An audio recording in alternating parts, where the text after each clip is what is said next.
अस्सलाम वालेकुम दोस्तों, उम्मीद है आप सब लोग खैरियत होंगे। बात करेंगे पाकिस्तान कार गिफ्ट स्कीम के मुताल्लिक। कल वीडियो डाली थी यूट्यूब के ऊपर, तो बहुत कम लोगों ने देखी, लेकिन टिकटॉक के ऊपर रिकॉर्ड बन गया और बहुत सारे लोगों को खारिश भी हुई। बड़े तरह तरह के कमेंट्स और वीडियो ये वो, यानी हो उसमें नहीं जाएंगे।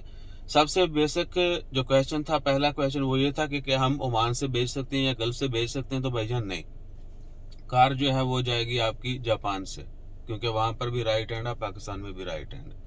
इधर सिटिंग लेफ्ट पे है ना, वहां पे राइट पे है। तो वो इशू क्लियर हो गया, कार गल्फ से नहीं जाएगी। अच्छा, उसके अलावा फायदा क्या होगा? बहुत सारे लोगों ने कहा जी कोई फायदा नहीं है, ये है वो है। अगर फायदा ना होता तो दुनिया पागल ना होती। हम ना तो पहले हैं, ना हम आखिरी हैं, ना ही आप लोग।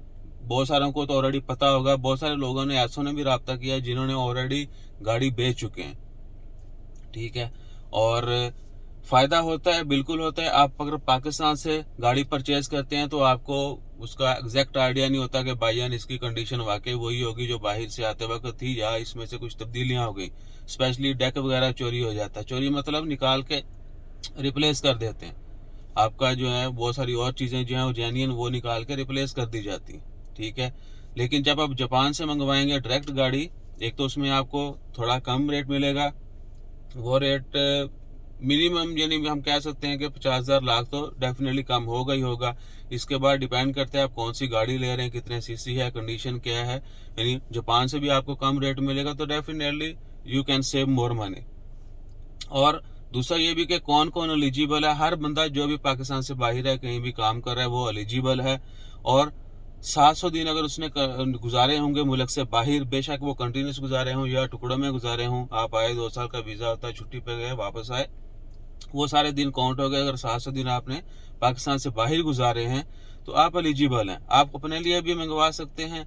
और आप अगर नहीं चाहते कि जी मेरे पास ना मैं विलिंग हूँ, ना मेरे पास इतने पैसे हैं कि मैं इन्वेस्ट करूं और पाकिस्तान में गाड़ी भेजूं, तो कोई दूसरा मेरे आईडी से जो है मेरी, यानी मेरी ऑफर है तो मैं किसी दूसरे को ले दूं, आपके नाम पर हम गाड़ी भेजेंगे, उसमें से आपको कुछ ना कुछ पैसे मिल जाएंगे। और हर 2 साल बाद, हर 700 दिन बाद आप ऐसे कर सकते हैं। तो मेरे नहीं ख्याल से कि इसमें कोई गिद्दड़ सिंह है। जो लोगों को समझ नहीं है, स्पेशली वो लोग जिन्होंने क्रिटिसाइज करना होता है। और कुछ ने तो यही बोला कि एम्बेसी के रूल पढ़ लो। एम्बेसी का तो कोई रूल नहीं है। एम्बेसी की तो रिक्वायरमेंट है कि भैया आपने ये डॉक्यूमेंट्स ला के देने हैं, तब आपको जो है लेटर मिलेगा। और बाकी एक डिटेल वीडियो भी डाल देंगे जिसमें बताएंगे कि कौन कौन एलिजिबल है। और 2 साल वाले भी, 6 महीने वाले भी, कार गिफ्ट स्कीम है। उसके अलावा जो लोग परमानेंट छोड़ के जाते हैं उनके लिए भी है, और 6 महीने का भी है। उसके मतलब एक डिटेल वीडियो भी डाल देंगे। और बहुत शुक्रिया आप सब दोस्तों आपका, जिन्होंने वीडियो वायरल की और जहां तक पहुंची और जिन तक पहुंची, जिनको खारिश हुई, उनका बहुत शुक्रिया कि एटलीस्ट दे केम आउट। यानी चलें खैर, अब वो वर्ड लफ्ज़ जो हैं थोड़े सख्त हो जाएंगे। अपना ख्याल रखिएगा, दुआ में याद रखिएगा। जज़ाकल्लाह, अल्लाह हाफिज़।